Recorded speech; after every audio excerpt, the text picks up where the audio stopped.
اپنے کسی عزیز کو ایک پیغام بھیجتے ہیں کہ دیکھنا بھائی کل شام تک یہ کام کرنا ہے، ضرور کرنا ہے، ضرور کرنا ہے، ضرور کرنا ہے، اگر نہ ہوا تو میرا بڑا نقصان ہو جائے گا۔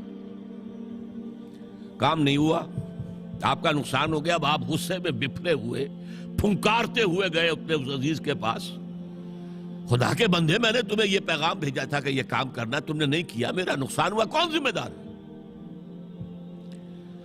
اگر وہ یہ کہہ دے ہلکے سے بھائی مجھے تو آپ کا پیغام کسی نے پہنچایا ہی نہیں، بتائیے آپ پتاشے کی طرح بیٹھ جائیں گے کہ نہیں؟ اب غصے کا رخ کدھر ہوگا؟ وہ پیغام بر بھلے آدمی، تجھے میں نے یہ پیغام دے کر بھیجا تھا، تو نے نہیں پہنچایا، تو میرے نقصان کا ذمہ دار تو ہے۔ اس ٹرائنگل کو ذہن میں رکھیے، پیغام بھیجنے والا جس کے نام پیغام گیا، اور جو پیغام بر ہے بیچ میں۔ پیغمبر میں وہ ایک لفظ ہی نکل گیا ہے نا، پیغام بر اور پیغمبر، لفظ تو ایک ہی ہے۔ یہی وجہ ہے سورہ اعراف کی آیت نمبر 6 ہے اس موضوع پر، فَلَنَسْأَلَنَّ الَّذِينَ أُرْسِلَ إِلَيْهِمْ وَلَنَسْأَلَنَّ الْمُرْسَلِينَ۔ ہم لازماً پوچھ کر رہیں گے ان سے بھی جن کی طرف ہم نے رسولوں کو بھیجا۔ تمہارے پاس پیغام پہنچ گیا تھا کہ نہیں؟ اور ہم لازماً پوچھیں گے، پوچھ کر رہیں گے رسولوں سے بھی، تم نے پہنچایا تھا کہ نہیں؟ دیکھیے رسول کتنا ہی بلند مقام ہو، اللہ کے سامنے تو عبد ہے نا، اللہ تو اپنے رسولوں سے بھی محاسبہ کرے گا۔ قرآن مجید میں سورہ مائدہ میں ہے کہ نہیں؟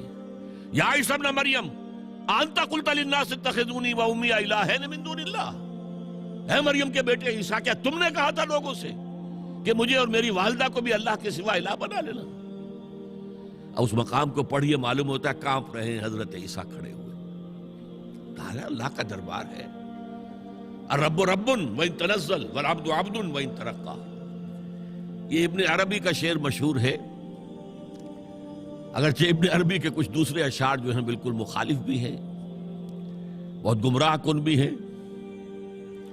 العبد رب والرب عبد یا لیت شعری من المکلف، رب ہی بندہ ہے، بندہ ہی رب ہے، یہ وحدت الوجود والا مسئلہ ہے ٹیڑھا، تو سمجھ میں نہیں آتا مکلف کون ہے، کون حساب لے گا، کون دے گا، جب ایک ہی ہے۔ لیکن میں سمجھتا ہوں یہ الحاقی شعر ہے ابن عربی کے ہم، اصل شعر وہ ہے جو میں نے سنایا، الرب رب وان تنزل والعبد عبد وان ترقى۔ رب رب ہی ہے خواہ وہ نزول فرما کر اور پہلے آسمان تک آ جائے، جیسا کہ حدیث میں ہے کہ ہر رات کو اس کے آخری گھڑیوں میں اللہ تعالیٰ نزول اجلال فرماتا ہے پہلے آسمان تک، اور پھر کوئی پکارنے والا پکارتا ہے حل من مستغفر فاغفر له، ہے کوئی معافی چاہنے والا کہ میں اسے معاف کر دوں؟ حل من سائل فاعطیہ، ہے کوئی مانگنے والا کہ میں اسے دوں؟ تو اللہ کہاں آ گیا؟ پہلے آسمان پر، لیکن رہا اللہ ہی، رب ہی، اور حضور پہنچ گئے 7ویں آسمان پر، رہے عبد ہی۔ لقد رأى من آیات ربہ الکبریٰ، اپنے رب کی عظیم نشانیوں کا مشاہدہ کیا ہے، ہیں تو بندے ہی۔ سبحان الذی اسریٰ بعبدہ لیلا من المسجد الحرام الی المسجد الاقصیٰ، عبد عبد ہے، چاہے 7ویں آسمان پر پہنچ گیا ہو، اور رب رب ہے چاہے پہلے آسمان تک اتر آیا ہو۔ لہذا اللہ تعالیٰ حساب لے گا رسولوں سے بھی۔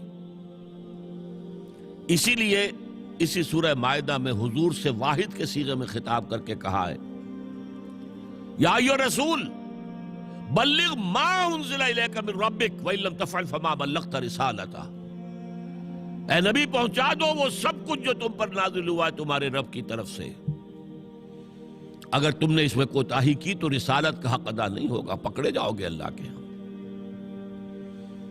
اس اعتبار سے ذرا سوچئے، بعض آیات وہ بھی ہیں نا جن میں حضور پر گرفت آئی ہے، اللہ تعالیٰ نے کچھ ناراضگی کا اظہار کیا ہے، حضور چھپا لیتے وہ آیات، کیوں ہمیشہ ہمیشہ کے لیے یہ آیات پڑھی جائیں؟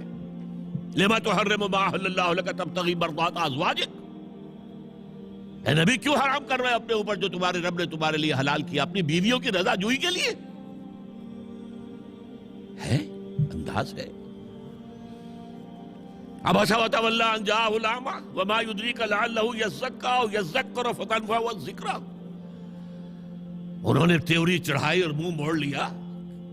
دیکھیے خطاب بھی نہیں کر رہے یہاں پر، یہ بھی ایک طرح کا اظہار ناراضگی ہے. اے نبی آپ نے یہ کیوں کیا؟ یہ نہیں کہا. اس نے تیوری چڑھائی، اس نے اپنا منہ موڑ لیا کہ ایک اندھا اس کے پاس آیا. یہ آیتیں بھی قرآن میں ہیں اور تا قیام قیامت ہم تلاوت کریں گے. تو یا ایھا الرسول بلغ ما انزل الیک من ربک وان لم تفعل فما بلغت رسالتہ. اے رسول پہنچا دو جو کچھ نازل ہوا ہے تم پر تمہارے رب کی طرف سے، اور اگر نہیں کیا تو رسالت کا حق ادا نہیں ہوگا. یہ ہے کار رسالت. اسی لیے رسولوں کے لیے سب سے بڑا لفظ کیا آتا ہے؟ انا ارسلنا الیکم رسولا شاہدا علیکم کما ارسلنا الی فرعون رسولا. دیکھو لوگوں، ہم نے بھیج دیا تمہاری طرف ایک رسول جو تم پر گواہ بنے گا، تمہارے خلاف گواہی دے گا. شاہدا علیکم، جیسے کہ ہم نے فرعون کی طرف رسول بھیجا تھا. فعصى فرعون الرسول فاخذناه اخذا وبیلا. تو فرعون نے ہمارے رسول کی نافرمانی کی تو ہم نے پکڑا اسے وبال کا پکڑنا. لفظ شاہد، اور شاہد اعلیٰ کے ساتھ، کیونکہ رسول گواہی دے گا. اے اللہ میں نے پہنچا دیا تھا. اسی طرح مشہور آیت سورہ احزاب کی، یا ایھا النبی انا ارسلناک شاہدا ومبشرا ونذیرا وداعیا الی اللہ باذنہ وسراجا منیرا. اے نبی ہم نے آپ کو بھیجا ہے 5 حیثیتوں میں. شاہد سب سے پہلی، مبشر بشارت دینے والے، راست رو راست گو ان کے لیے بشارت، گجرو ان کے لیے خبردار کرنے والے، اور داعی اللہ باذنہ، اللہ کی طرف اس کے حکم سے بلانے والے. بس سراجا منیرا، اور ایک روشن چراغ. تو یہ شاہد، یہ شہادت، یہ ہے در حقیقت کار رسالت کے لیے اہم ترین اصطلاح. اس کو قرآن کا اصل فلسفہ شہادت یہ ہے.